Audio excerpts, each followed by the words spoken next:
What if everything you believed about your marriage was built on lies crafted by someone who refused to let go of the past? What if the person you trusted most in the world turned against you because of fabricated evidence so convincing that even you began to doubt your own innocence? This is the story of how one woman's life was nearly destroyed by digital deception, and how the truth emerged from the most unexpected place, buried deep in the phone company's records that no one thought to check. Before we jump back in, tell us where you're tuning in from, and if this story touches you, make sure you're subscribed, because tomorrow I've saved something extra special for you. Gwen Steel had always considered herself lucky in love, even if it came later than she'd expected. At 26, she'd watched most of her college friends cycle through relationships, engagements, and even a few divorces while she remained perpetually single. Not by choice, exactly, but because she'd never found someone who made her heart race the way her romance novels promised it should. That all changed when she met Marcus Henley at a coffee shop in downtown Portland on a rainy Thursday morning in March. Marcus was 34, 8 years her senior, with the kind of quiet confidence that came from experience rather than arrogance. He had gentle brown eyes behind wire-rimmed glasses, and when he smiled, tiny lines crinkled at the corners in a way that suggested he did it often. He was a graphic designer who worked freelance from his converted garage studio, creating brand identities for small businesses throughout Oregon. Gwen, fresh out of graduate school with a degree in environmental science, was just starting her career as a water quality specialist for the state. Their courtship had been refreshingly uncomplicated. Marcus pursued her with old-fashioned dedication: handwritten notes, flowers delivered to her office, long walks through Forest Park where they talked about everything from climate change to their favorite childhood movies. He was thoughtful, considerate, and most importantly, he made her laugh until her sides ached. When he proposed after 18 months of dating, kneeling in the same coffee shop where they'd first met, Gwen didn't hesitate to say yes. The wedding had been small and intimate, held at the Botanical Gardens with just their immediate families and closest friends. Gwen's parents, Robert and Linda Steel, had flown in from their retirement home in Arizona, beaming with pride as they watched their youngest daughter marry a man who so obviously adored her. Marcus's parents, though more reserved, welcomed Gwen warmly into their family. It felt like the beginning of the life she'd always dreamed of, but never quite believed she'd find. Their first year of marriage had been blissful in the way that new marriages often are. They bought a charming 1920s bungalow in the Beaumont, Wilshire neighborhood, with hardwood floors that creaked in all the right places, and a kitchen that caught the morning sun perfectly. Gwen planted a vegetable garden in the backyard, while Marcus converted the basement into his new studio. They established routines and traditions: Sunday morning farmers market visits, Friday night cooking experiments, and weekend hikes in the Columbia River Gorge. Gwen threw herself into her work with the passion that had always defined her. Her job with the Oregon Department of Environmental Quality involved testing water samples throughout the state, ensuring compliance with federal standards, and investigating potential contamination sources. It wasn't glamorous work, but it mattered, and she found deep satisfaction in protecting the natural resources that made Oregon so beautiful. Her days were often long, involving travel to remote testing sites, and she frequently found herself knee-deep in streams or crouched beside industrial outflow pipes, collecting samples that would later be analyzed in the lab. Marcus understood her dedication and never complained when she came home mud-splattered and exhausted. Instead, he'd have dinner waiting and would listen intently as she described her day, asking thoughtful questions about her findings. He seemed genuinely proud of her work, often bragging to friends about his wife, the environmental scientist, who was literally saving the planet one water sample at a time. Their social circle was small but solid. There was Jake Morrison, Marcus's best friend from college, who worked as a physical therapist and had introduced Marcus to rock climbing; Sarah Chen, Gwen's closest friend from graduate school, who now worked for an environmental consulting firm in Seattle but visited regularly; and the Hartmans, an older couple who lived next door and had taken Gwen and Marcus under their wing, often inviting them over for barbecues and offering unsolicited but well-meaning marriage advice. Life in their early marriage had a comfortable rhythm. Gwen would leave for work each morning at 7, kissing Marcus goodbye as he nursed his first cup of coffee in his pajamas, one of the perks of working from home. She'd return in the evenings to find him in his studio, usually deep in concentration as he worked on a logo design or website layout. They'd cook together, catch up on their days, and settle in to watch Netflix or read in comfortable silence. On weekends, they explored Portland's endless offerings, new restaurants in the Alberta district, art exhibitions in the Pearl, hiking trails they've never tried before. Marcus introduced Gwen to rock climbing at the local gym, while she got him interested in birdwatching, a hobby she developed during her fieldwork.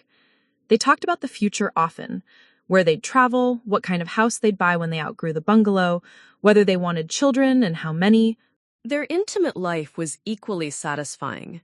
They'd maintained the easy physical affection that had characterized their courtship, and Gwen felt cherished in a way she'd never experienced before. Marcus was attentive and tender, always checking in to make sure she felt loved and desired. They'd developed their own language of inside jokes and meaningful glances, the kind of shorthand that develops between people who are truly compatible. Gwen's work occasionally required overnight trips to remote parts of the state, and she'd initially worried that Marcus might feel neglected or suspicious. But he'd only encouraged her, even helping her pack and making sure she had everything she needed for her field equipment.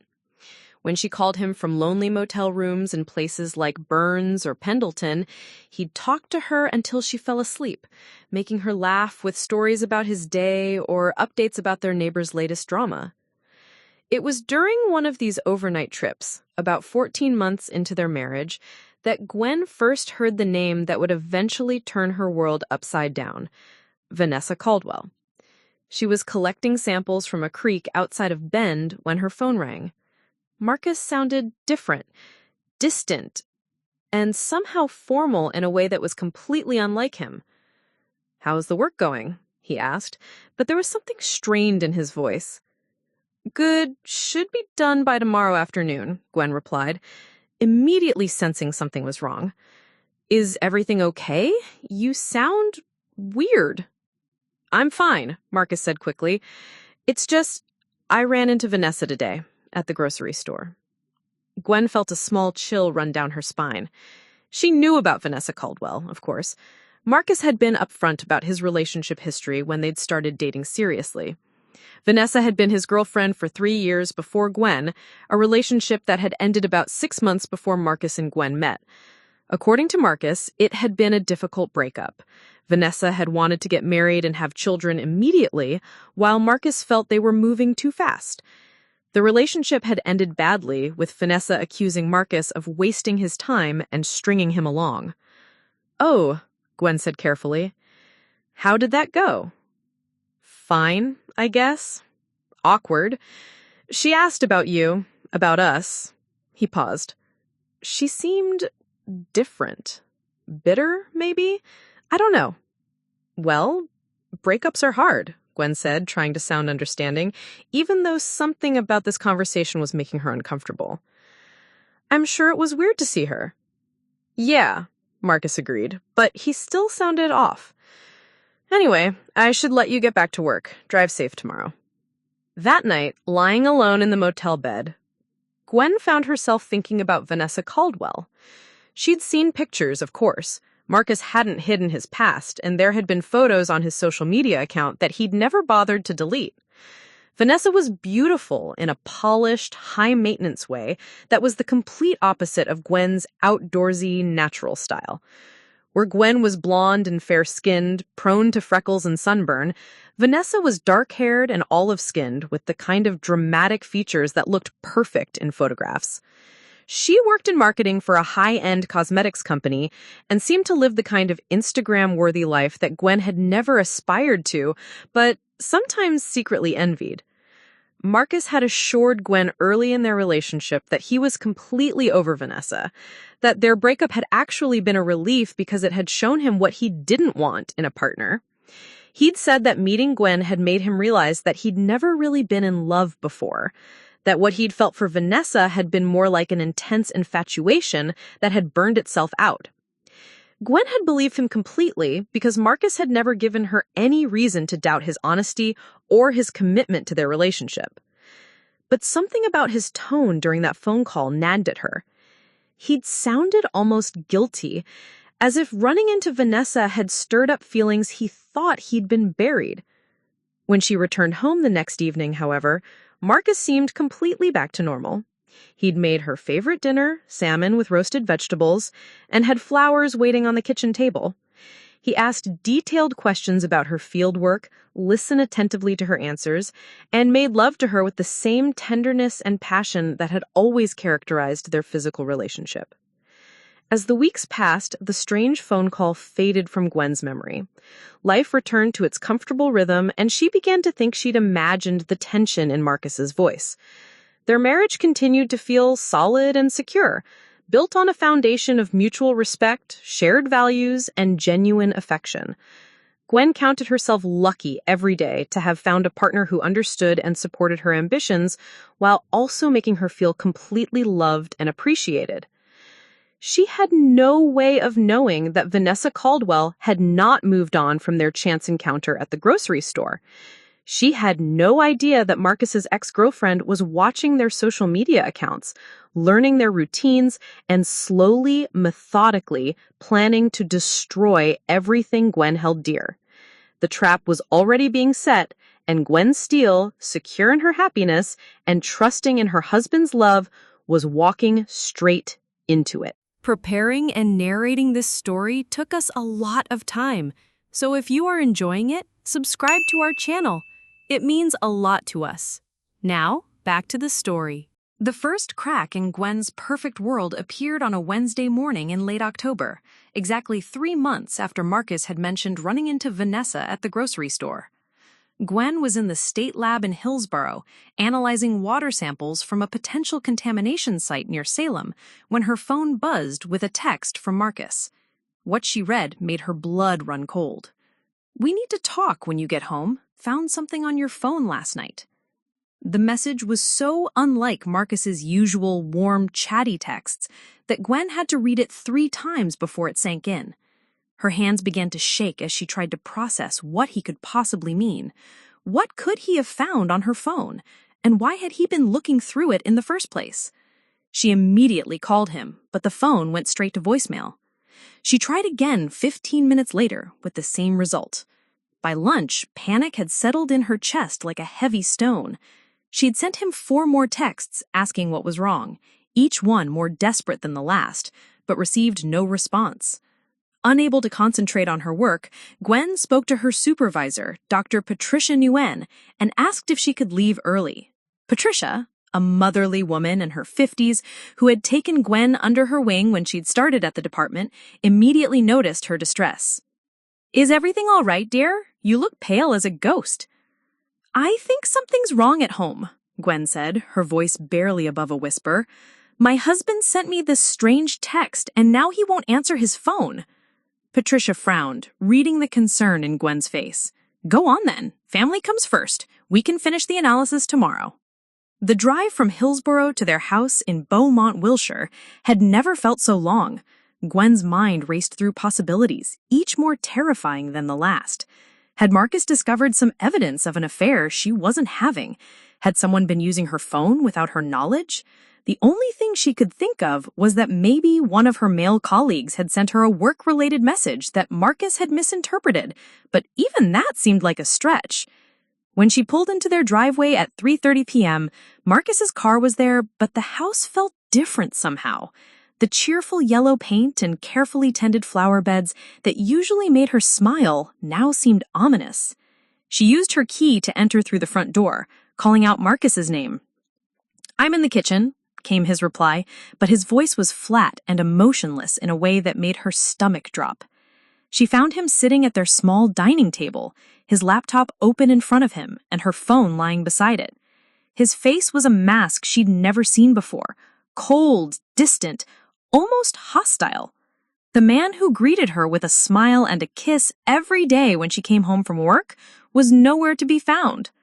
"Marcus, what's going on? You're scaring me." He gestured to the chair across from him without meeting his eyes.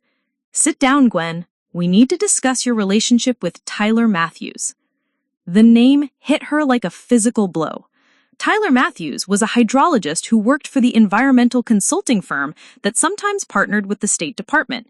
He'd worked with him on exactly 3 projects over the past year, all of them professional collaborations involving water quality assessments. He was a perfectly nice man in his early 30s, married with twin toddlers, who treated Gwen with the same respectful professionalism he showed all his colleagues. "What about Tyler?" she asked, genuinely confused. "He's a colleague. We've worked on some projects together." Marcus's laugh was bitter and sharp. "Just colleagues?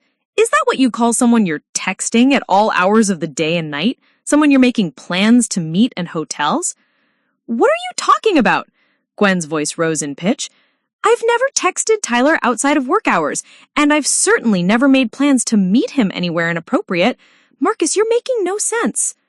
"Really?" Marcus turned her phone toward her, and Gwen saw a conversation thread that made her world tilt sideways. Her own phone number was at the top, but the messages displayed were nothing she'd ever written or received.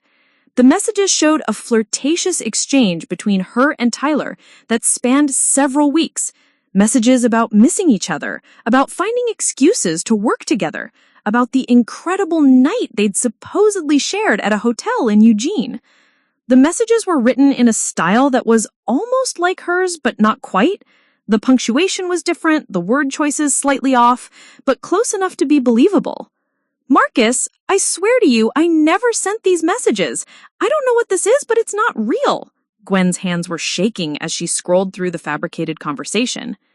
"The messages are coming from your phone number, Gwen. They're in your text history. How do you fake that?" "I don't know, but someone did. Look at me. Marcus, look at my face. Do you really think I'm capable of having an affair? Do you think I could look you in the eye every day, make love to you, talk about our future together, all while cheating on you?" For a moment, Marcus's expression wavered, and Gwen saw a flicker of the man she had married. But then his face hardened again. "People lie, Gwen. People lie all the time, especially when they're caught." "I'm not lying." The words came out as a shout, surprising them both. Gwen had never raised her voice to Marcus before, but the injustice of the situation was overwhelming. "I love you. I've never even looked at another man since we met. I don't know what this is or who's doing it, but those messages are not from me." Marcus stood up abruptly, running his hands through his hair. "I found them last night when you were in the shower. Your phone was on the nightstand and it kept buzzing. I thought it might be work, so I glanced at it, and I saw Tyler's name. When I read the messages," he trailed off, shaking his head. "So you went through my entire text history without asking me? What was I supposed to do? Pretend I hadn't seen them?" Gwen felt a surge of anger cut through her panic. "You were supposed to trust me enough to ask me about it before assuming the worst. We're married, Marcus. We're supposed to be a team." "Teams don't lie to each other." "I'm not lying." Gwen grabbed her phone and started scrolling through her actual message history with Tyler. There were exactly 7 text conversations over the past year, all of them strictly professional, all of them brief and to the point. "Look, here's my real conversation history with Tyler. These are the only messages we've ever exchanged." Marcus looked at the screen, his brow furrowing in confusion. "But those other messages? They're right here in a separate thread." Gwen looked where he was pointing and felt her blood turn to ice. There were indeed 2 separate conversation threads with Tyler Matthews, one showing their actual professional exchanges and another showing the fabricated affair messages. The fake thread had a slightly different format, as if it had been created by a different app, but it was convincing enough that someone looking quickly might not notice the difference. "This is impossible," she whispered. "How can there be 2 different conversation threads with the same person?" "Maybe you used a different texting app," Marcus suggested, but his tone was less accusatory now and more confused. "I don't use any other texting apps. I barely know how to use the regular one." Gwen was staring at her phone in horror, trying to understand what she was seeing. "Marcus, someone is setting me up. Someone wants you to think I'm cheating. Who would do that? And how? Before Gwen could answer, her phone buzzed with a new message. Both of them looked down at the screen, and Gwen's heart stopped. The message was from Tyler's number appearing in the fake conversation thread. Can't wait to see you tonight at the Riverside Inn, room 237, just like we planned. I never planned anything with Tyler, Gwen said desperately. I don't even know where the Riverside Inn is. Marcus was staring at the phone with a mixture of confusion and pain. Then why is he texting you about this? Because someone is pretending to be me. They must have Tyler's number too, or they're somehow intercepting our communications. Gwen's mind was racing, trying to piece together how such an elaborate deception could be possible. That sounds pretty far-fetched, Gwen. Does it sound more far-fetched than me having an affair? You know me, Marcus. You know my character. I work 60 hours a week. I come home exhausted every night. I spend my weekends with you. When would I have time for an affair? And why would I want one when I'm completely happy with my marriage? Marcus sat back down heavily, looking older than his 34 years old. I don't know what to believe anymore. Believe in me, Gwen pleaded, moving to kneel beside his chair. Believe in us. Someone is trying to destroy our marriage, and we can't let them win. But who? And why? As soon as he asked that question, a name popped into Gwen's head with startling clarity. Vanessa. What? Your ex-girlfriend, Vanessa Caldwell. You said she seemed bitter when you ran into her. What if she never got over your breakup? What if she's been planning some kind of revenge? Marcus shook his head. That's crazy, Gwen. Vanessa's not some psychotic stalker. She's a marketing executive. She's moved on with her life. Has she? When was the last time you checked her social media? I don't follow her social media. But she could be following yours, following mine, learning our routines, our friends, our coworkers. She would have access to all our information through our online presence. She could have researched Tyler, found out I work with him, and used that to create this fake affair. Even if that were true, how would she fake text messages? I don't know, but there are apps for everything these days. There have to be ways to spoof phone numbers, to create fake message threads. And she works in marketing. She'd know about technology, about social media manipulation. Marcus was quiet for a long moment, staring at the phone screen. It does seem awfully convenient that these messages just happened to surface right when I'd find them. What do you mean?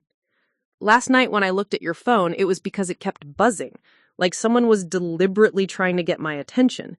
If you were really having an affair, wouldn't you be more careful about hiding the evidence?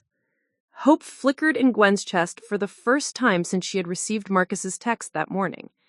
Exactly! This feels like a setup. But we'd need proof. We can't just accuse Vanessa of this elaborate a deception without evidence. Gwen stood up, pacing to the kitchen window. Then we get proof. We figure out how this is being done and who's doing it. We save our marriage by fighting back. Marcus looked at her for a long moment, and she could see the internal battle playing out on his face. Finally, he nodded slowly.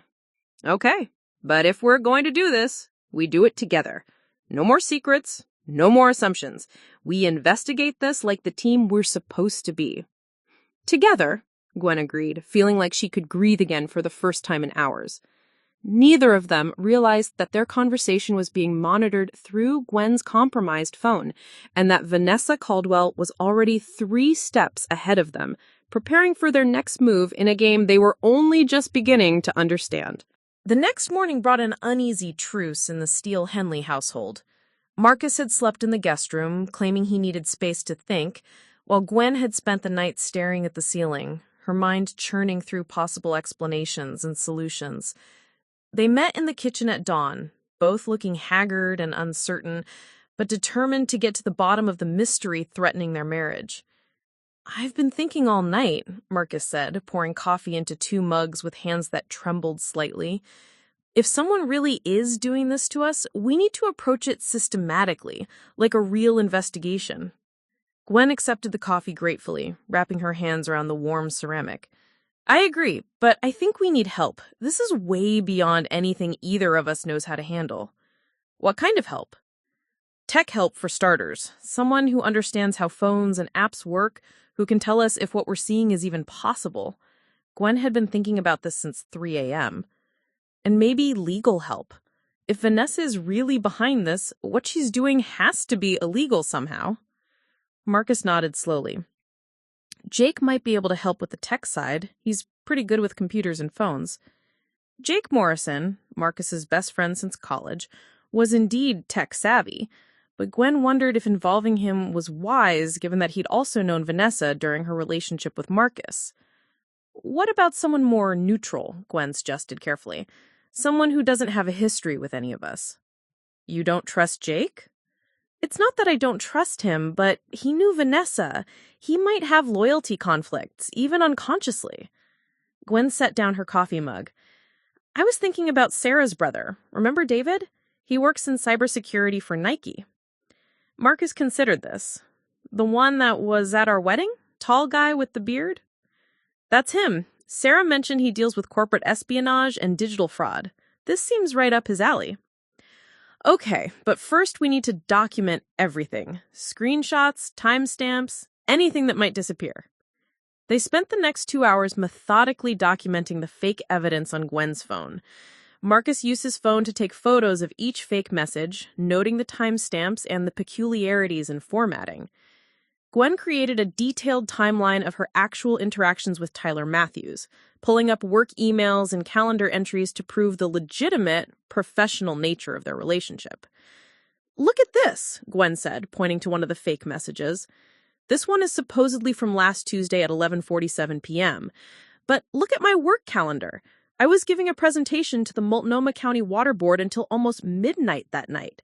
There were 30 people who can confirm I was there. Marcus leaned over her shoulder, and for a moment Gwen caught a whiff of his familiar cologne.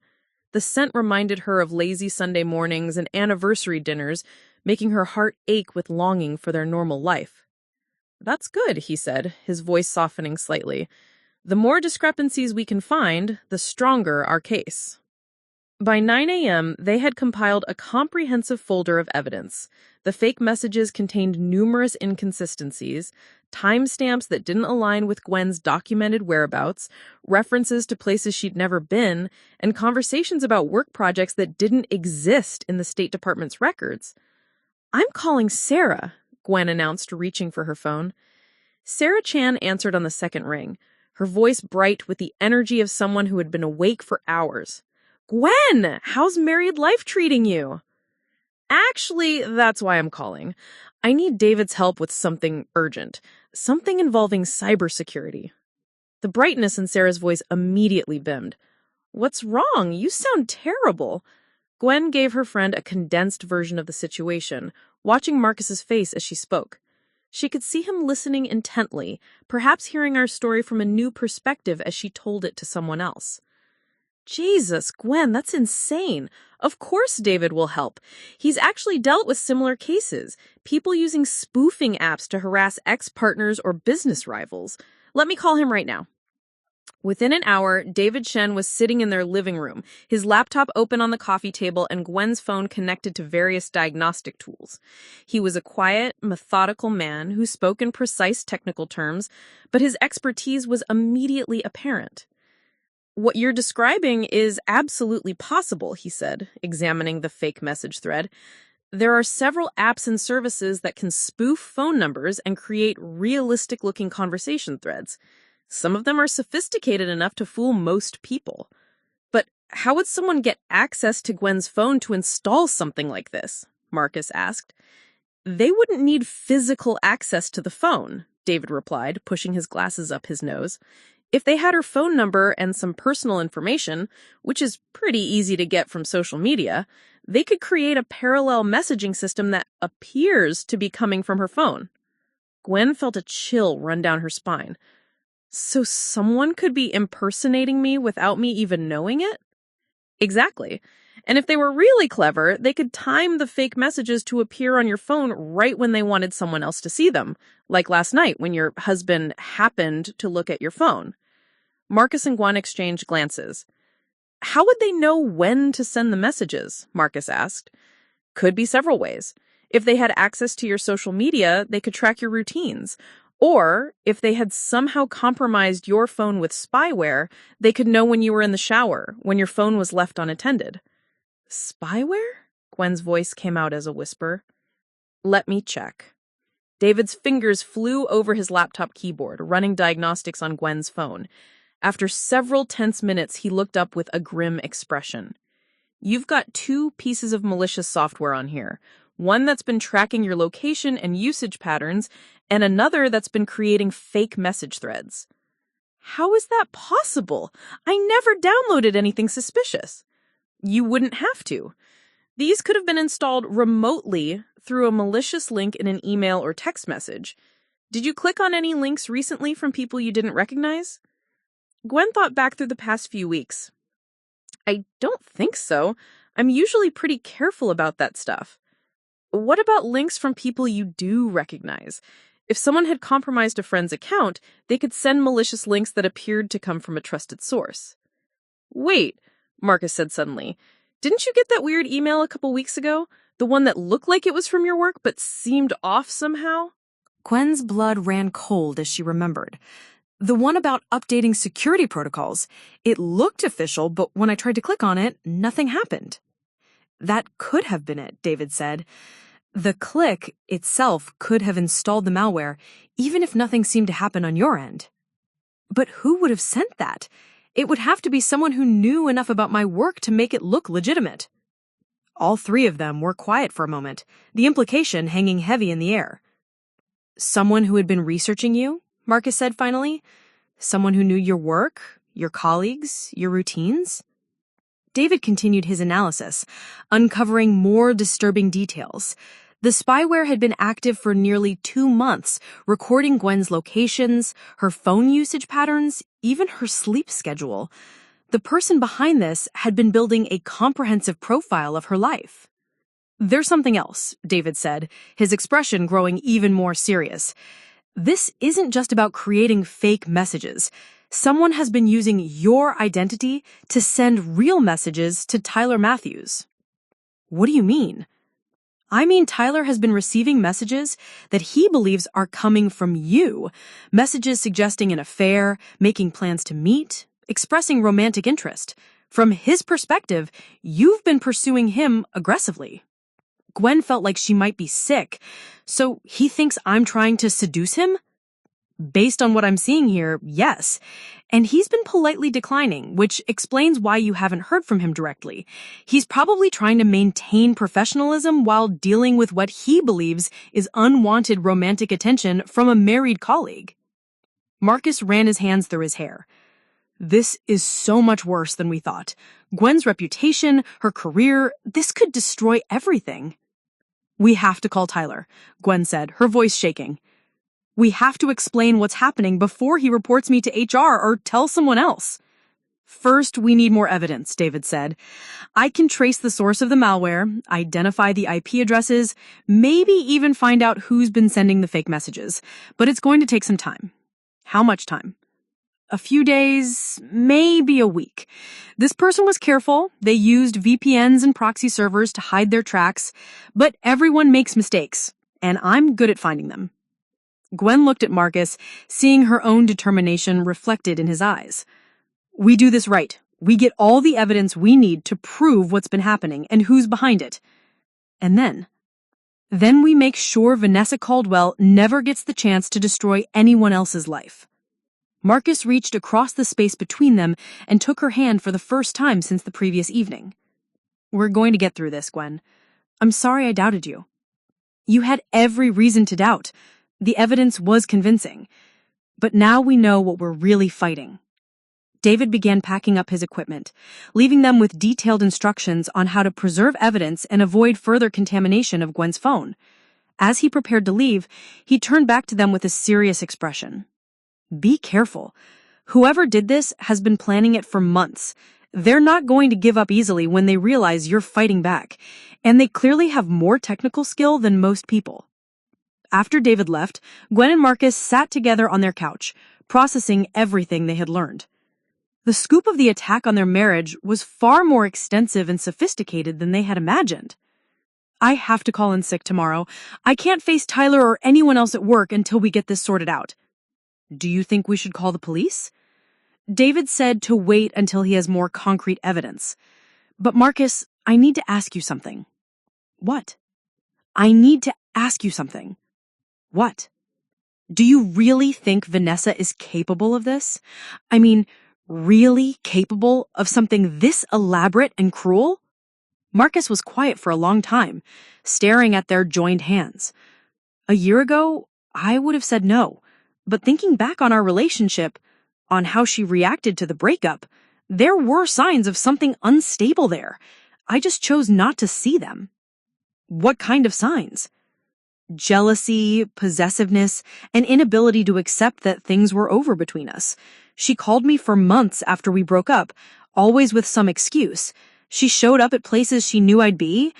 I thought she was just having trouble letting go, but maybe it was more than that. Gwen felt a mixture of vindication and fear. They were on the right track, but they were also dealing with someone who had been obsessed with Marcus for potentially years. We're going to stop her, she said with quiet conviction, whatever it takes. The decision to fight back had been made. Now came the hard part, proving their case and protecting their marriage from an enemy who had already demonstrated she would stop at nothing to tear them apart. The first major mistake in their investigation came within 48 hours. Despite David's warnings about preserving evidence, Gwen's emotional state got the better of her, and she made a decision that nearly derailed everything they were trying to accomplish.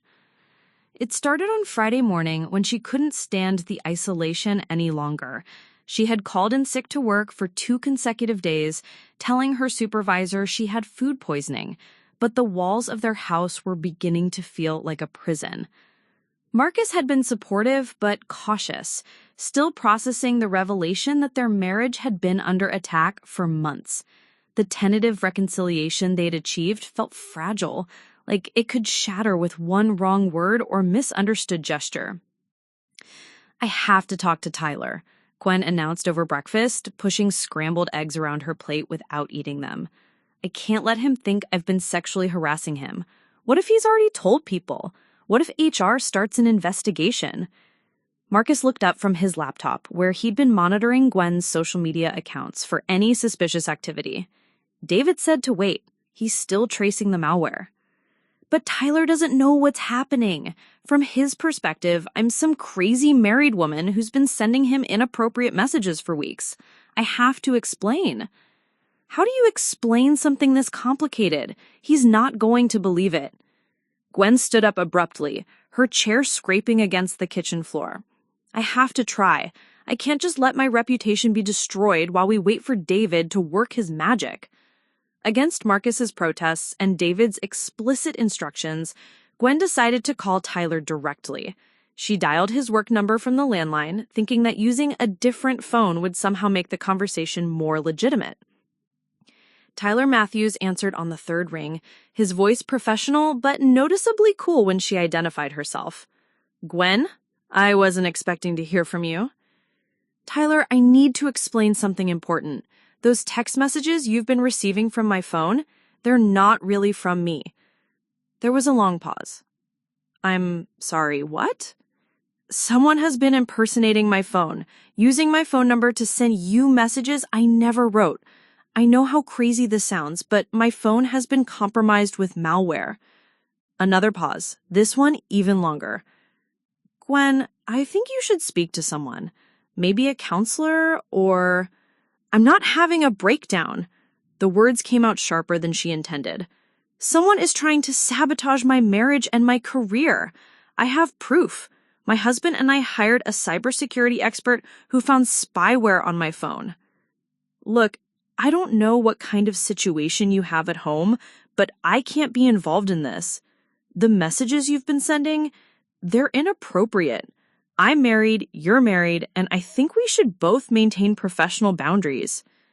Gwen felt her heart sink as she realized how her explanation sounded from Tyler's perspective.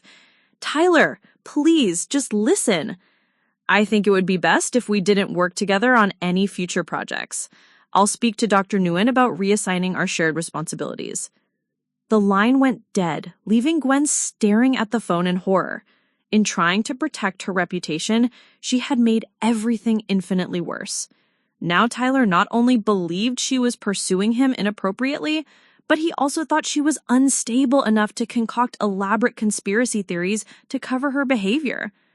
When Marcus found her 20 minutes later, she was sitting on the kitchen floor, crying into her hands. "What happened?" he asked, kneeling beside her. "I ruined everything," she sobbed. "I called Tyler and he thinks I'm crazy. He's going to tell Dr. Nguyen that I'm unfit to work. My career is over." Marcus pulled her into arms, and for the first time since this nightmare began, Gwen felt truly safe. "We'll figure this out. It's going to be okay." But things got worse before they got better. That afternoon, Dr. Nguyen called Gwen's cell phone personally, her voice filled with concern and confusion. "Gwen, dear, I had an interesting conversation with Tyler Matthews. He seems to think you're going through some kind of personal crisis. Should I be concerned?" Gwen looked at Marcus helplessly before answering. "Patricia, it's complicated. Someone has been impersonating me electronically. I know how crazy this sounds, but why don't you come in Monday morning? We can sit down and discuss whatever is happening. And Gwen, if you're having marital problems or personal issues, there are resources available through the Employee Assistance Program." After Patricia hung up, Gwen felt like the walls were closing in. "She thinks I'm having a nervous breakdown. They're all going to think I've lost my mind." "We need to get David's evidence faster," Marcus said, reaching for his phone. "This can't wait." David Chen arrived at their house that evening with a grim expression and a thick folder of printouts. "He's got some good news and some bad news," he said, setting up his laptop on their dining room table. "Bad news first," Gwen said immediately. "The bad news is that whoever did this is very sophisticated.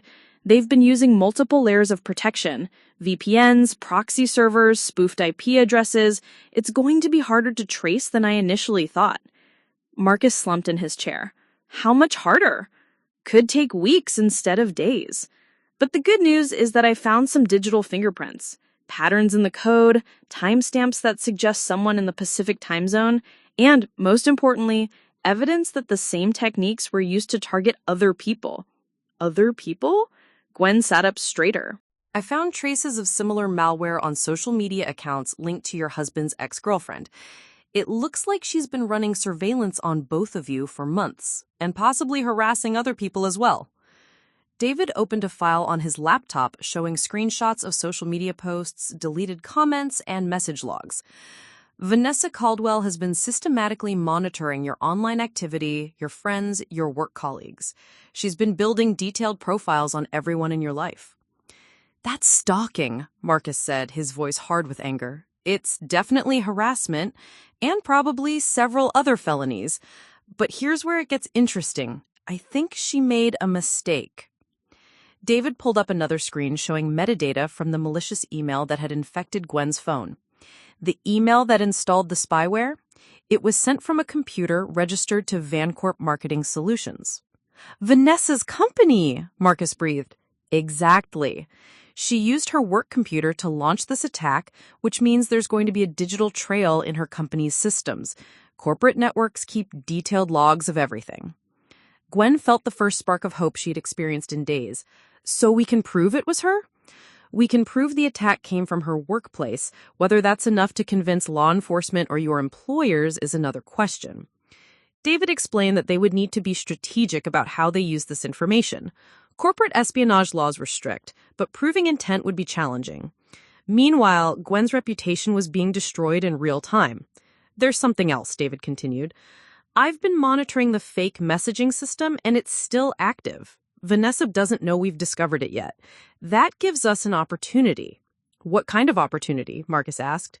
"We could feed her false information, make her think her plan is working better than it actually is.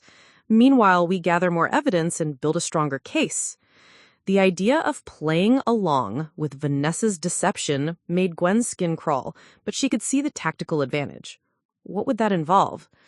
We'd have to be very careful, but we could stage some fake arguments, make it look like your marriage is falling apart. If Vanessa thinks she's winning, she might get careless and leave more evidence. Marcus was shaking his head before David finished speaking. Absolutely not. I'm not pretending our marriage is in trouble, even as an act. We've been through enough. I understand the concern, David said, but think about it. Right now, Vanessa holds all the cards. She's controlling the narrative, and everyone believes her version of events. This could be our chance to turn the tables. Gwen looked at her husband, seeing the pain and exhaustion in his eyes. They had been reacting to Vanessa's moves from the beginning, always one step behind. Maybe it was time to take control. "What if we don't pretend our marriage is in trouble?" she said slowly. "What if I pretend I'm having a complete breakdown? Tyler already thinks I'm unstable. We could lean into that." "Gwen, no," Marcus said immediately. "I won't let you destroy your reputation, even temporarily. My reputation is already destroyed, but if Vanessa thinks I'm falling apart, she might try to finish me off. And when she does, we'll be ready," David finished, understanding her strategy. "She'll have to take bigger risks, be more direct. That's when people make mistakes." They spent the rest of the evening planning their counterattack. It was risky and emotionally exhausting, but it was the first time since this ordeal had begun that they felt like they had some control over their situation. The plan was simple in concept, but complex in execution. Gwen would return to work on Monday and act increasingly erratic and paranoid. She would make her colleagues uncomfortable with her conspiracy theories and emotional outbursts. Meanwhile, David would monitor Vanessa's digital activity, waiting for her to make a move that would provide the evidence they needed. "This is going to be the hardest thing I've ever done," Gwen said as they prepared for bed that night. "Pretending to be crazy? Letting people think I'm incompetent?" "You're the strongest person I know," Marcus replied, holding her close. "And this is temporary. Once we have the evidence we need, we'll clear your name and expose what Vanessa has done." "What if it doesn't work? What if I destroy my career for nothing? Then we'll rebuild. Together. But I don't think that will come to it." As they fell asleep in their own bed for the first time in 3 days, neither Gwen nor Marcus realized that their conversation had been recorded through the compromised phone. Vanessa Caldwell now knew she was onto her, and she was already planning her next move, one that would be far more dangerous than anything she had attempted before. The game of cat and mouse was about to become much more deadly. The trap Vanessa Caldwell set in response to learning about Gwen and Marcus's investigation was more vicious and immediate than anyone could have anticipated. It began on Monday morning when Gwen arrived at the Oregon Department of Environmental Quality offices in Hillsborough, steeling herself to play the role of an increasingly unstable employee while David worked behind the scenes to gather evidence. Dr. Patricia Nguyen was waiting for her in the lobby, her usual warm smile replaced by a look of professional concern. "Gwen, could we have that talk now?" "My office." As they walked through the familiar corridors, Gwen noticed her colleagues glancing at her with expressions ranging from curiosity to sympathy. Word had clearly spread about her supposed breakdown, probably through Tyler's report about her paranoid conspiracy theories. "Please, sit down," Patricia said, closing her office door. "I want you to know that whatever is happening in your personal life, we're here to support you. But I need to understand what Tyler told me about your phone call." Gwen had rehearsed this moment with Marcus and David, planning to gradually introduce elements of instability into her behavior. But before she could begin her performance, Patricia continued speaking. "There's also been another development. We received some very disturbing communications over the weekend that appeared to be from your email address." Gwen's blood turned to ice.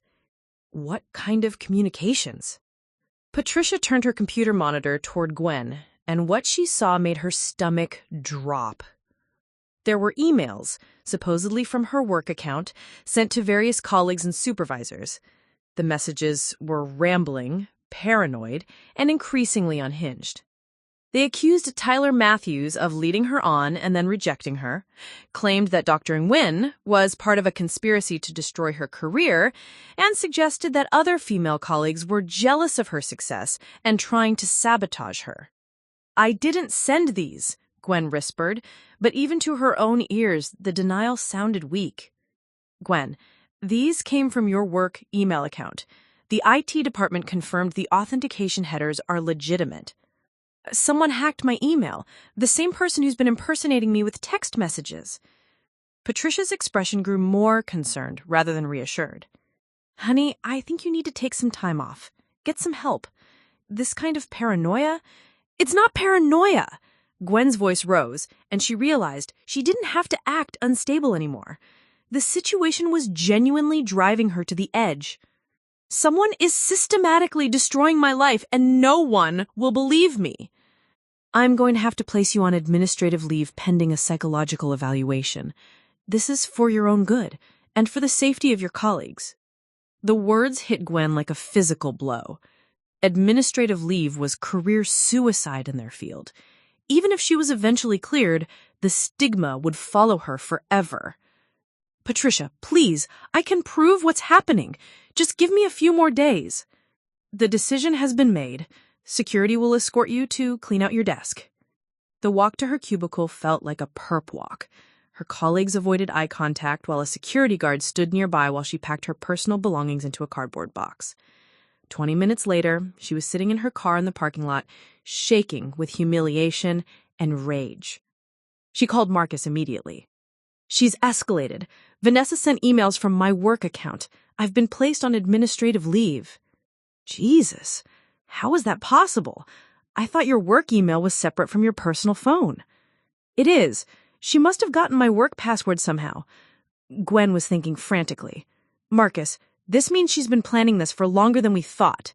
She would have needed months to gather this much information about my job, my colleagues, my work relationships. Where are you now? Parking lot at work. I can't come home yet. I need to think. But Vanessa wasn't finished. As Gwen sat in her car trying to process what had happened, her phone buzzed with a call from an unknown number. Is this Gwen Steel? The voice was professional, female, unfamiliar. Yes. This is Detective Laura Santos with the Portland Police Bureau. I need to speak with you about some allegations that have been made. Gwen's world tilted sideways. What kind of allegations? I'd rather discuss this in person. Can you come to the Central Precinct this afternoon? Am I under arrest? No, ma'am, but there are some serious concerns that need to be addressed. After hanging up, Gwen sat in stunned silence for several minutes before calling Marcus again. The police want to talk to me. A detective named Laura Santos. About what? She wouldn't say over the phone. Don't go alone. We're calling a lawyer first. By 2 p.m., Gwen was sitting in an interview room at the Portland Police Bureau with attorney Jennifer Walsh, a criminal defense lawyer that David had recommended. Detective Santos was a stern-faced woman in her 40s who laid out a file of documents on the metal table between them. Ms. Steele, we've received a complaint alleging that you've been engaging in cyberstalking and harassment, Detective Santos began.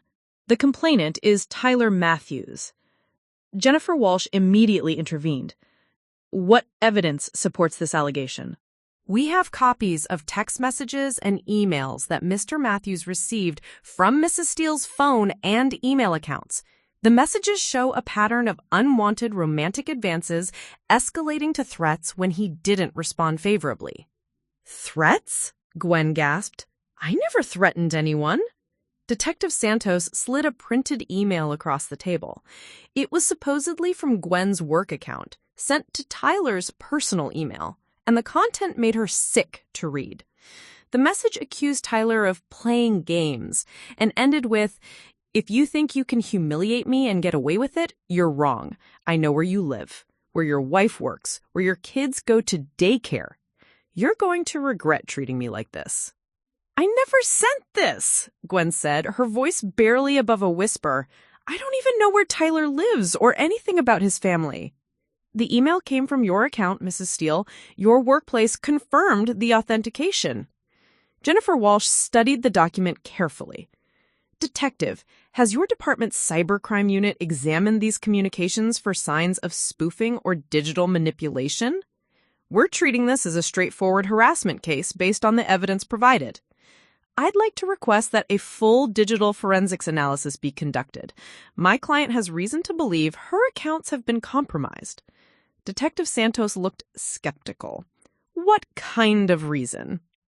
Jennifer nodded to Gwen, who began explaining about the malware on her phone, the fake message threads, and the evidence David had uncovered linking the attacks to Vanessa Caldwell.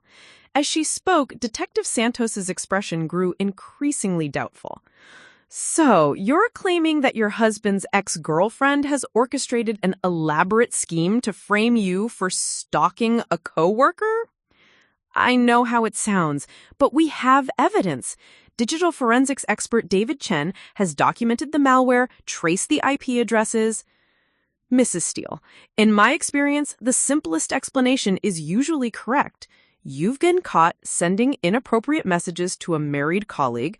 Rather than taking responsibility, you've constructed an elaborate conspiracy theory. It's not a theory. Gwen's frustration boiled over. Check the metadata, examine the malware, run whatever tests you need to run. We'll consider your request, Detective Santos said, clearly humoring her. In the meantime, I need you to stay away from Mr. Matthews and his family. No contact whatsoever. Do you understand? I never contacted him in the first place. Mrs. Steele, Jennifer Walsh said quietly, please don't say anything else. As they left the police station, Gwen felt like her entire world was collapsing. In the span of a few hours, she had lost her job and become the subject of a criminal investigation. Vanessa's trap had been perfectly orchestrated. This is what she wanted, Gwen said as they sat in Jennifer's car outside the precinct. She wanted to destroy my career and turn me into a criminal suspect.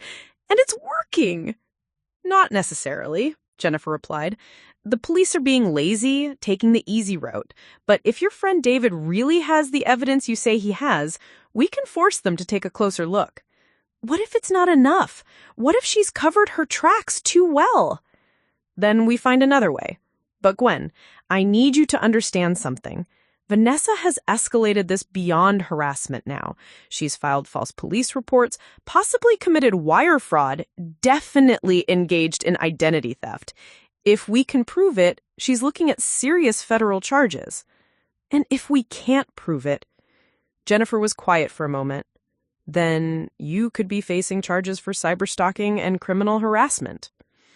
That evening, Gwen and Marcus sat with David in their living room as he worked frantically to find the smoking gun they needed to prove Gwen's innocence. The pressure was enormous. They now had days, not weeks, to prove Gwen's innocence before the police investigation gained momentum. I've got something, David said suddenly, his fingers flying over his keyboard. Remember I told you that Vanessa used her work computer to send the original malware email? Yes. Well, she made another mistake. The threatening email to Tyler wasn't sent from Gwen's compromised work account. It was sent from a spoofing service. But the payment for that service was made with a credit card registered to VanCorp Marketing Solutions. Marcus leaned forward. Can you prove that? I can prove the payment trail, but here's the really interesting part. The spoofing service keeps logs of all the emails sent through their system. And those logs show dozens of emails sent in Gwen's name over the past 2 months. That's it, Gwen breathed. That's the evidence we need. Not quite. The spoofing service is based in Eastern Europe. Getting those logs will require international cooperation, which could take months. Gwen felt her hope crashing again. So we're back to square one? Not exactly. David's expression grew determined. I can't get the foreign server logs easily, but I can get into VanCorp's internal systems. If Vanessa has been running this operation from her work computer, there will be traces in their network. Isn't that illegal? Very illegal. If I get caught, I could go to prison. Gwen looked at David, seeing the resolve in his eyes. You'd risk that for us? Vanessa Caldwell has to be stopped. If she's done this to you, she'll do it to other people. Someone has to stand up to her. As David prepared to hack into VanCorp's systems, none of them realized their conversation was still being monitored. Vanessa was already preparing her final move, one that would force them into a desperate gamble that could either save Gwen's life or destroy all of them. David Chen's hack into Vancorp Marketing Solutions' internal network happened at 3:47 a.m. on a Tuesday, exactly 72 hours before Gwen was scheduled to return to the Portland Police Bureau for a formal interview that could result in criminal charges. The breakthrough came not from sophisticated hacking techniques, but from Vanessa Caldwell's own arrogance and a stroke of incredible luck. David had been monitoring Vancorp's external network traffic for 3 days, looking for vulnerabilities, when he noticed something unusual. Every Tuesday at 3:30 a.m., the company's backup servers performed automatic maintenance that temporarily disabled certain security protocols. It was a 15-minute window of opportunity that most hackers would never discover, but David's military-grade patience and systematic approach had paid off. "I'm in," he whispered to himself in the Steele's basement, where he had set up a temporary command center surrounded by multiple laptops, network monitoring equipment, and enough energy drinks to stock a convenience store. What he found exceeded even his most optimistic expectations. Vanessa hadn't just used her work computer to launch attacks against Gwen, she had turned her entire workstation into a surveillance and harassment hub. The evidence was overwhelming and meticulously documented. Her computer contained folders labeled with the names of multiple victims, not just Gwen. There was a folder for Rachel Morrison, Jake's sister, who had apparently rejected Vanessa's attempts at friendship. Another folder for Amanda Pierce, Marcus's cousin, who had been maid of honor at his and Gwen's wedding. But the Gwen Steel folder was by far the largest, containing hundreds of files, documenting a surveillance operation that had begun nearly 6 months before Marcus had even mentioned running into Vanessa at the grocery store. David's hands trembled as he navigated through the digital evidence of Vanessa's obsession. There were detailed schedules of Gwen's work assignments, screenshots of her social media posts going back years, and even photographs that appeared to have been taken from outside the Steele's house. But most damning of all were the detailed plans for what Vanessa called Operation Reset, a comprehensive strategy to destroy Gwen's marriage, career, and reputation. The files revealed that Vanessa had spent months researching spyware and identity theft techniques. She had practiced on other targets first, learning to refine her methods. The harassment of Rachel Morrison had been a test run. Amanda Pierce had been practiced for more sophisticated psychological manipulation.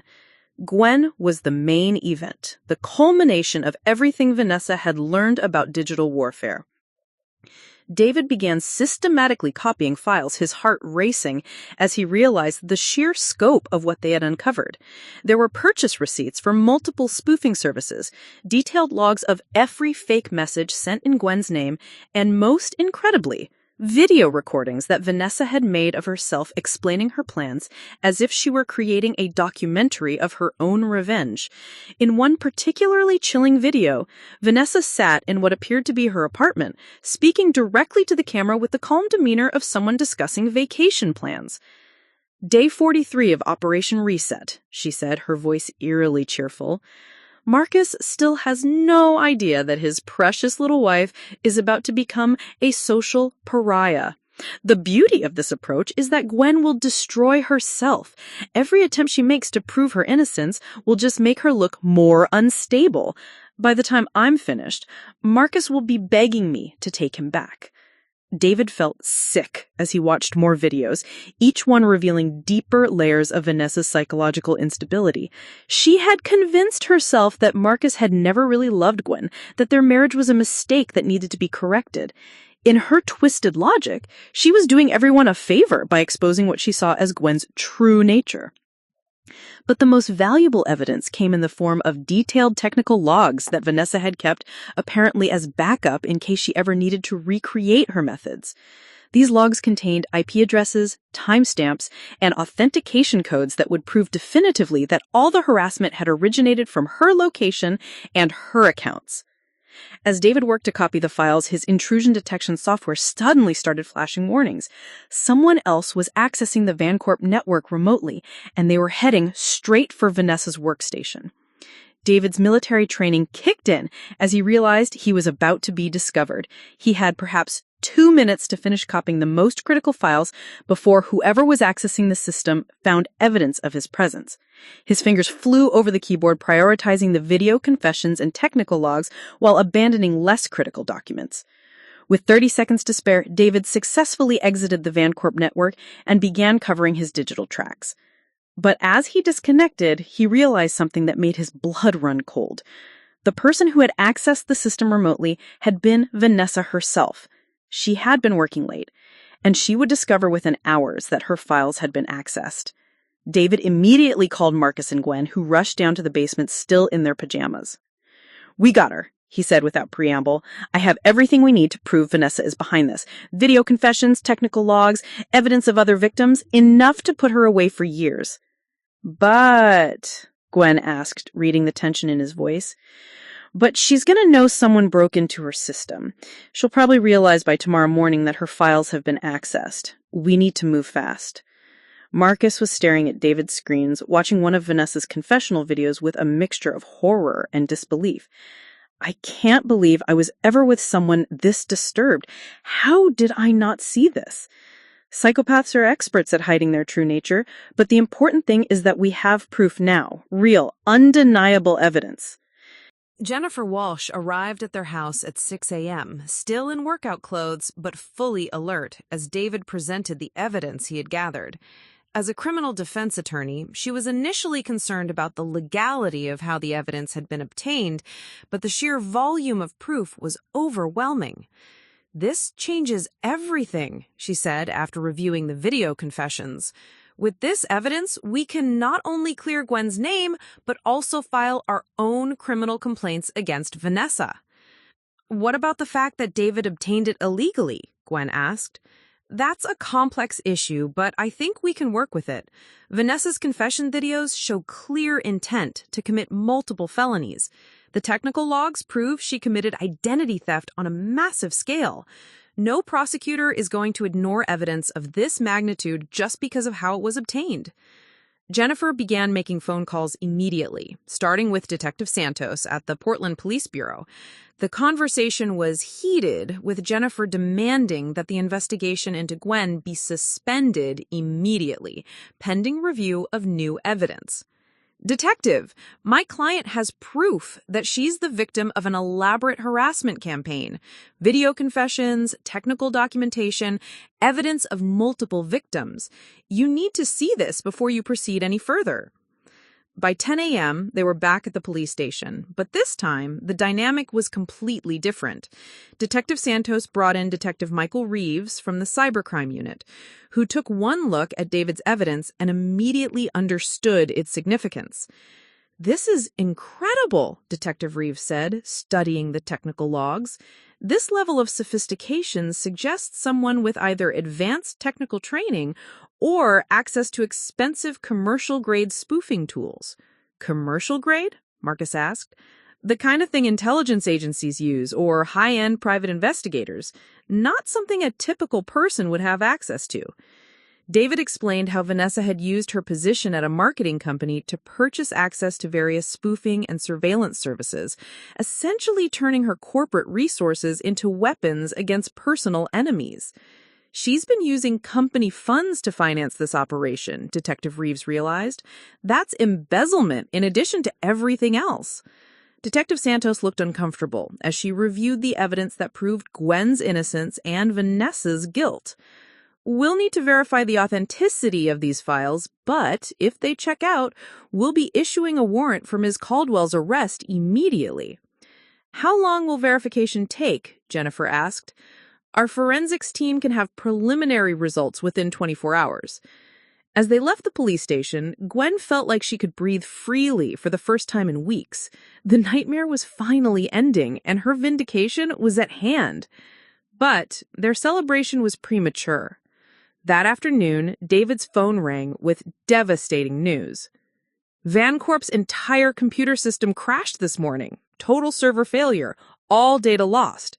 Marcus felt his heart sink. "Including Vanessa's files?" "Everything. The official story is a catastrophic hardware failure, but the timing is too convenient. I think Vanessa realized someone had accessed her system and decided to destroy the evidence rather than let it be discovered." "But you copied the files," Gwen said desperately. "I copied some of them, the most important ones, but a good defense attorney could argue that copied files obtained through illegal hacking aren't reliable evidence. We need the originals from Vancorp's servers to make the case bulletproof. Jennifer Walsh closed her eyes, thinking through their options. The files David copied are still powerful evidence, especially the video confessions. But Vanessa is going to claim they're fake, that David manufactured them as part of some elaborate frame job. So what do we do now? Gwen asked. We prepare for a fight, Jennifer replied. Vanessa just declared war on all of us, but she's also made a critical mistake. By destroying Vancorp's servers, she's committed evidence tampering on a massive scale, and that's going to bring federal authorities into this case. As if summoned by Jennifer's words, David's phone rang again. This time, the caller identified himself as Special Agent Robert Kim from the FBI's Portland field office. Mr. Chun, we understand you may have information relevant to a cybercrime investigation we're opening. We'd like to speak with you as soon as possible. The game had just changed again, and this time it was Vanessa who was about to discover that she had underestimated her opponents. The federal authorities were now involved, and they had resources that far exceeded anything Vanessa could deploy against them. The hunter was about to become the hunted. The FBI's Portland field office on the 18th floor of the Crowne Plaza building became the unlikely venue where Gwen Steel would finally reclaim her life and reputation. Special Agent Robert Kim, a soft-spoken man in his early 40s with an expertise in cyber terrorism, listened intently as David Chen presented the evidence that would ultimately bring down Vanessa Caldwell's elaborate revenge scheme. The destruction of Vancorp's servers was actually the best thing that could have happened to our case, Agent Kim explained to the assembled group, Gwen, Marcus, David, and Jennifer Walsh, in a sterile conference room overlooking the Willamette River. Miss Caldwell thought she was eliminating evidence, but she actually created a federal crime scene. The FBI had been monitoring Vancorp Marketing Solutions for months as part of a broader investigation into corporate espionage and identity theft rings. Vanessa's destruction of the company's entire digital infrastructure had triggered automatic alerts with the Bureau's cybercrime division. When a company suddenly loses all its data in what they claim is a hardware failure, but our monitoring systems detect evidence of deliberate sabotage, that gets our attention very quickly. Ms. Caldwell may have destroyed her own files, but she couldn't erase the federal monitoring data that shows exactly when and how she accessed those servers. David leaned forward, his exhaustion evident after days of intensive work. What about the files I copied? Are they usable in court? That's where things get interesting, Agent Kim replied with what might have been the hint of a smile. Normally, evidence obtained through illegal hacking would be problematic, but Ms. Caldwell's own video confessions contain enough detail for us to independently verify her claims. She essentially provided us with a roadmap to reconstruct her crimes. Over the next 3 hours, Agent Kim outlined the federal case that was building against Vanessa. The charges were extensive: wire fraud, identity theft, cyberstalking, corporate espionage, evidence tampering, and conspiracy to commit harassment. But the most serious charge was something none of them had expected. Ms. Caldwell's harassment campaign extended beyond just you, Mrs. Steele. We've identified at least 12 other victims across 3 states. This wasn't a crime of passion. It was a systematic operation that she's been running for over 2 years. The revelation hit Gwen like a physical blow. She had thought she was Vanessa's only target, the focus of a twisted obsession with Marcus. Learning that she was just one victim among many was somehow both reassuring and horrifying. 12 other people? Marcus asked, his voice hollow. How did we not know about this? Because Ms. Caldwell was very good at isolating her victims, she chose people who were unlikely to compare notes. Ex-boyfriends, new girlfriends, former coworkers who had left town, college acquaintances who lived in different states. You were just the most recent target. Jennifer Walsh had been taking notes throughout the briefing. What kind of timeline are we looking at for prosecution? We're moving fast. Ms. Caldwell was arrested this morning at her apartment. She is currently being held without bail pending a psychological evaluation. The news of Vanessa's arrest should have felt like a victory, but Gwen found herself feeling oddly empty. After weeks of fighting an invisible enemy, the anticlimactic nature of her capture, a simple arrest warrant based on federal surveillance data, felt surreal. What happens to my case with the Portland police? All charges against you have been dropped, Agent Kim confirmed. Detective Santos will be issuing a formal apology, and your employer has been notified that you were the victim of an elaborate impersonation scheme. The call from Dr. Patricia Nguyen came that afternoon. Gwen's supervisor was effusive in her apologies and eager to bring Gwen back to work immediately. I feel terrible about how this was handled. The FBI agents who briefed us this morning made it clear that you were targeted by someone with sophisticated technical resources. We should have taken your claims more seriously. I understand why you didn't believe me, Gwen replied, surprised by her own magnanimity. If someone had told me this story a month ago, I wouldn't have believed it either. You can return to work whenever you're ready. And Gwen, Tyler Matthews has asked to speak with you personally. He feels awful about how he handled the situation. That conversation with Tyler happened the next day, in Dr. Nguyen's office with a representative from HR present. Tyler looked haggard and embarrassed as he struggled to find the right words. I owe you an enormous apology, he began. I thought you were having some kind of breakdown, and I was so focused on protecting myself and my family that I never considered you might be telling the truth. You did what anyone would do, Gwen replied. The evidence against me was very convincing. But I should have known you better. We've worked together for over a year, and you've always been nothing but professional. I let fear override my judgment. The most difficult conversation was with Marcus that evening, as they sat in their living room trying to process everything that had happened. I keep thinking about what Vanessa said in those videos, Marcus admitted, about how I never really loved you, how our marriage was a mistake that needed to be corrected.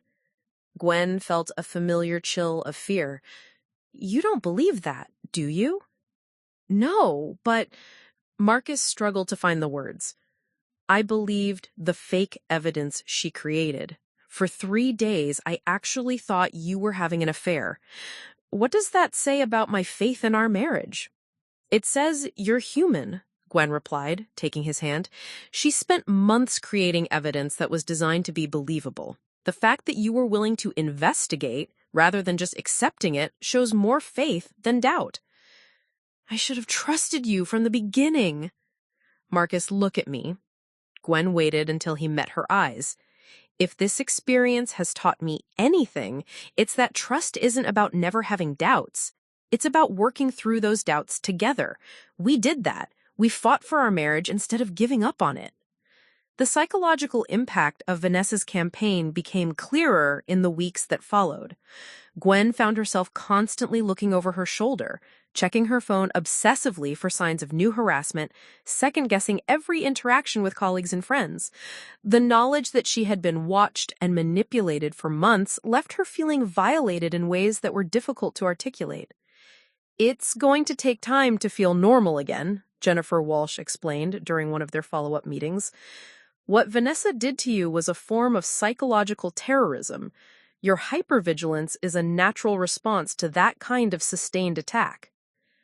The broader implications of the case began to emerge as Agent Kim's investigation uncovered the full scope of Vanessa's activities. She had been operating what amounted to a sophisticated harassment for hire service, using her skills to target not just personal enemies, but also taking contracts from other people seeking revenge against ex-partners or business rivals. She was essentially running a digital assassination business, Agent Kim explained during a briefing for victims of Vanessa's other schemes. The technology she was using is available to anyone with enough money and motivation, which makes this type of crime increasingly common. David Chen had been invited to consult with the FBI on developing countermeasures for similar attacks. His experience penetrating Vanessa's operation had given him unique insights into the vulnerabilities that made such schemes possible. The scariest part is how easy it was for her to do this, David told Gwen and Marcus over dinner one evening. The tools she used are commercially available. The social media information she gathered is public. The weak points in phone and email security that she exploited are industry-wide problems. 3 weeks after Vanessa's arrest, Gwen received an unexpected phone call from Rachel Morrison, Jake's sister, and one of Vanessa's other victims. "I wanted to thank you. I've been dealing with harassment for over a year, and I thought I was going crazy. When the FBI contacted me and explained what really happened, it was like finally being able to breathe again." "How did she target you?" Gwen asked. "She blamed me for her breakup with Marcus, said I influenced Jake to turn Marcus against her, which is ridiculous. But she made my life hell. Fake social media accounts spreading rumors about me, men showing up at my apartment thinking I'd invited them, employers receiving anonymous tips that I was unreliable." The conversation with Rachel led to something unexpected: a support group for Vanessa's victims. Jennifer Walsh helped organize it, recognizing that the psychological trauma of systematic harassment required specialized healing approaches. What Vanessa did was weaponize technology against human relationships, Jennifer explained to the group during their first meeting. She understood that in our digital age, a person's online reputation and electronic communications are integral to their identity. By attacking those, she was attacking the core of who you are. The support group meetings became a crucial part of Gwen's recovery. Hearing similar stories from other victims helped her understand that she wasn't uniquely vulnerable or foolish. She had simply been targeted by someone with sophisticated tools and extensive patience.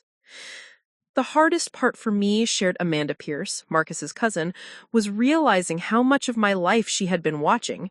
She knew things about my daily routine that even my family didn't know. It made me feel like I had no privacy, no safe space." By November, 3 months after the nightmare had begun, Gwen felt like she was finally reclaiming her life.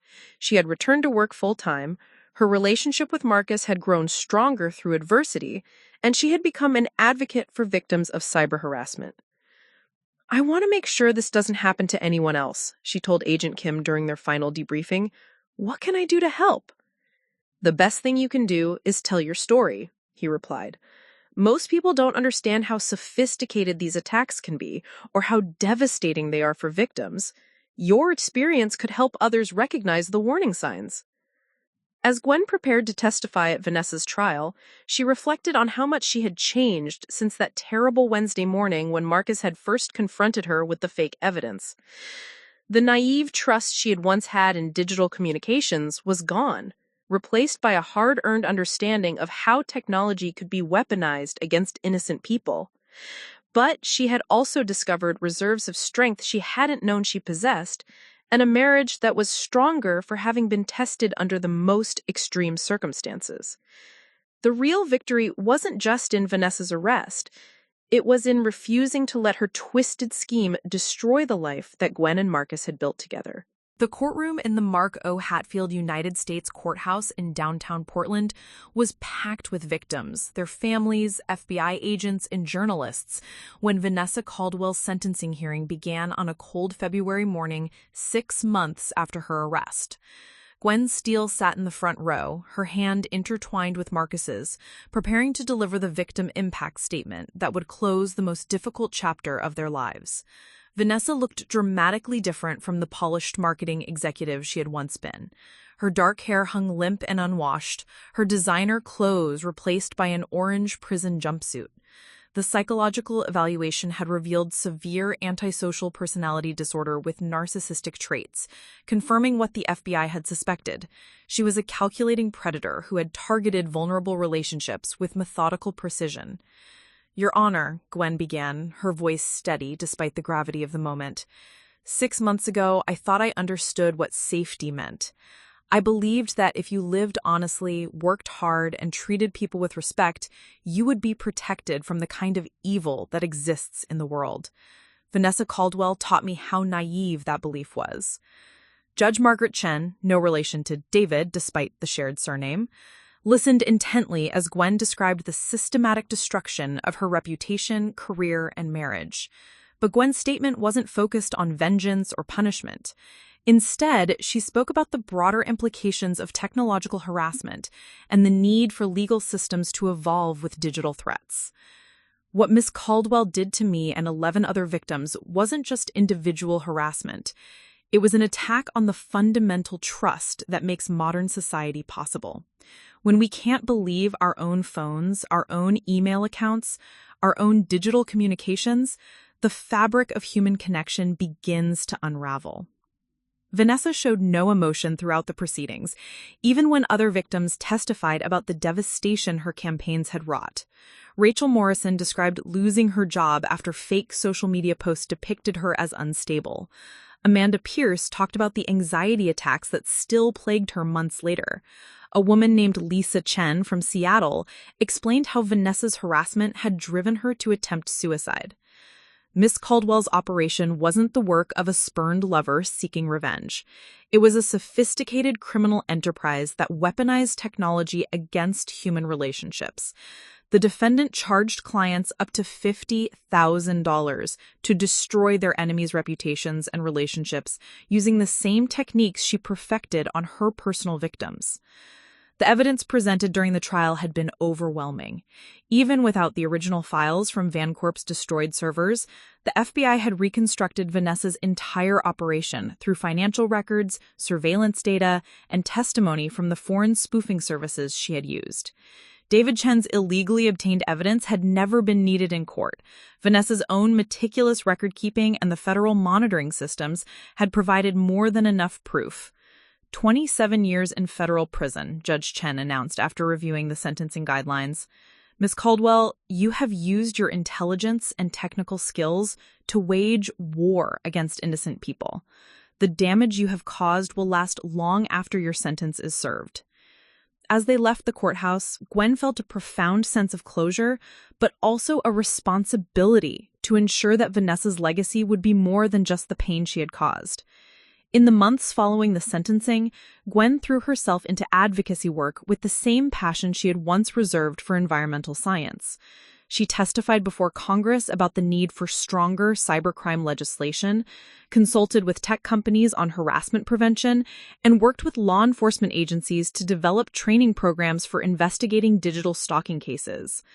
The Steele-Caldwell case has become a landmark example of how sophisticated harassment campaigns operate, explained Dr. Sarah Martinez, a criminologist at Portland State University, who had been studying the case. Gwen's advocacy work has been instrumental in changing how we approach these crimes. The impact of Gwen's advocacy extended far beyond the legislative halls. She had partnered with David Chen to create CyberSafe, a nonprofit organization that provided free digital security audits for harassment victims, and trained lawyers and law enforcement officers to recognize sophisticated spoofing techniques. Every week we get calls from people who are going through exactly what Gwen experienced. The technology Vanessa used is becoming more accessible and more sophisticated. We need to be equally sophisticated in our response, David explained during a presentation to the Oregon State Bar Association. Marcus had initially worried that Gwen's advocacy work was preventing her from fully healing from the trauma, but he came to understand that helping others was an essential part of her recovery process. She's not the same person she was before Vanessa targeted us, but in many ways she's stronger. She's found a purpose that goes beyond just rebuilding our life. She's working to protect other people from experiencing what we went through. Their marriage had indeed been transformed by the ordeal, but not in the way Vanessa had intended. The forced examination of their trust, communication, and commitment had eliminated the comfortable assumptions that many couples rely on and replaced them with a deeper, more intentional partnership. We learned that love isn't just a feeling, she explained to couples at a retreat for survivors of relationship trauma. It's a choice you make every day, especially when that choice is difficult. When Marcus saw evidence that I was cheating, he could have immediately filed for divorce. Instead, he chose to investigate. When I realized someone was trying to destroy our marriage, I could have run away to protect myself. Instead, I chose to fight for us. The therapeutic work they had done together, both individually and as a couple, had given them tools for navigating conflict and uncertainty that many marriages lack. Their relationship had been stress-tested under extraordinary circumstances and had not just survived, but flourished. By the second anniversary of Vanessa's arrest, CyberSafe had helped over 200 victims of digital harassment and had trained more than 1,000 law enforcement officers in advanced cybercrime investigation techniques.